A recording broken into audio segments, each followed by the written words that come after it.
Hello po, ako po si Jules Castroverde, ang primary operator ng BDH Taytay.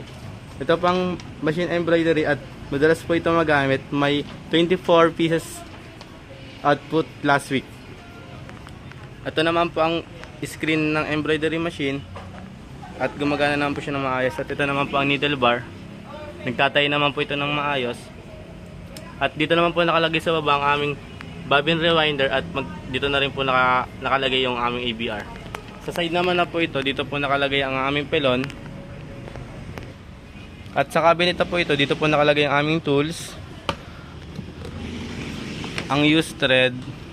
Tapos yung mga hindi pa po nagagamit na threads. Dito naman po nakalagay sa baba ang aming mga frame ng embroidery machine. At ito naman po ang aming embroidery monitoring. Updated naman po ito as a January.